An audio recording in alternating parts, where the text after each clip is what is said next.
बिस्मिल्लाहिर्रहमानिर्रहीम। अस्सलाम वालेकुम। ढेरों दुआओं के साथ और माहनामा अबकरी अक्टूबर शुमारे के साथ हाजिर खिदमत है।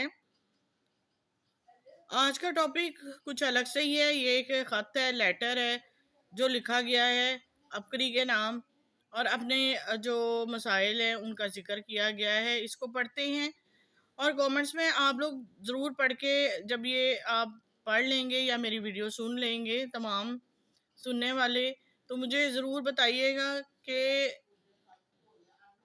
ऐसा रवैया ठीक होता है या सरासर ज्यादती होती है। किसकी ज्यादती किसके साथ है, पढ़ते हैं इसको। मोहतरम शेखुल वज़ायर साहब, अस्सलाम वालेकुम। मेरी शादी को तकरीबन 8 साल हो चुके हैं। मेरी बीवी मेरी माँ की सगी भांजी है। जब से मेरी शादी हुई, वालदा का रवैया बीवी के साथ तब्दील हो गया। तमामतर घर के काम का, सुबह नाश्ते से लेकर रात का खाना पकाने तक, और घर का सारा काम भी इसके ज़िम्मे लगा दिया। मेरी 2 बहनें हैं। इनके बारे में मेरी वालदा कहती हैं, एक बहन छोटी पढ़ रही है, इसने काम नहीं करना। बड़ी बहन मुझसे छोटी है, उसे अब मैंने काम नहीं करने देना। मुझसे तो होता नहीं, लिहाजा सारी जिम्मेदारी बहू की है। मैंने बारहा अर्ज किया कि आप घर का काम बांट दें, लेकिन वो कहती हैं कि मेरे घर में काम ही कितना है जो मैं बांटूं।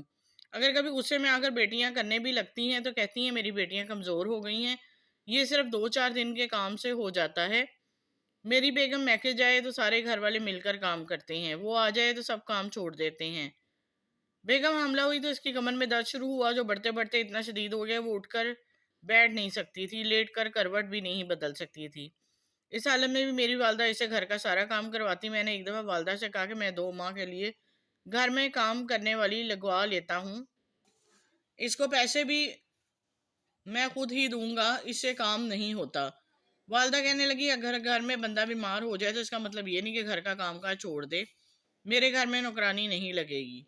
बीवी सख्त बीमार, मगर माँ को तरस ना आया। जिस रात मेरे बेटे की पैदाइश हुई, मुझे याद है, इस रात मेरी बेगम ने रात का खाना बनाया, खाने के बाद बर्तन धोए।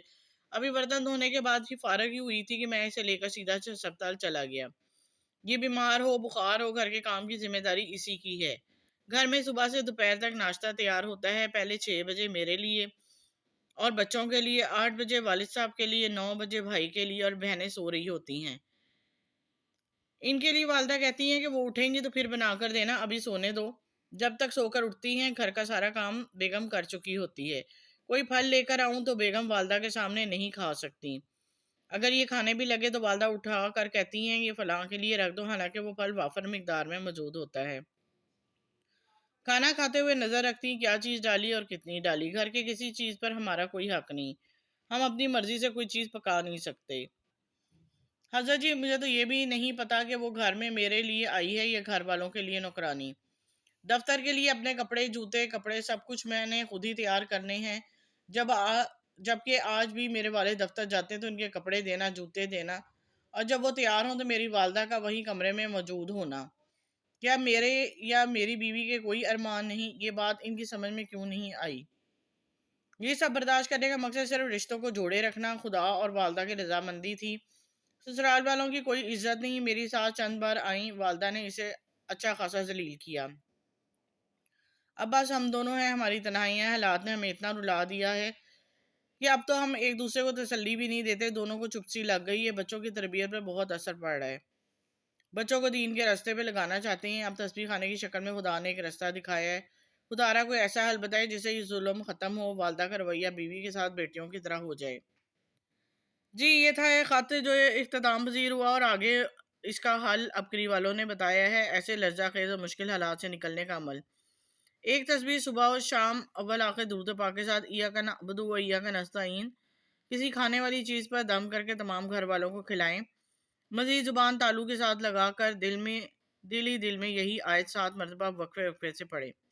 हदिया है, महीने में एक बार किसी भूखे को 2 वक्त का खाना खिला दें। ये अमल हर हालत में कर सकते हैं।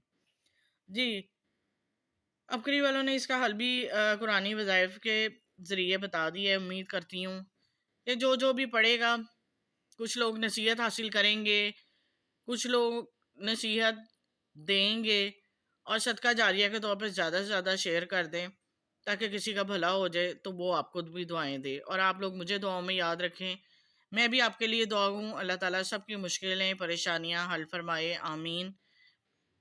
لائک کر دیا کریں، حوصلہ افزائی ہوتی ہے۔ چینل کو سبسکرائب کرنا مت بھولیں۔ اسلامک عبقری تعلیم کو اجازت دیں۔ اللہ حافظ۔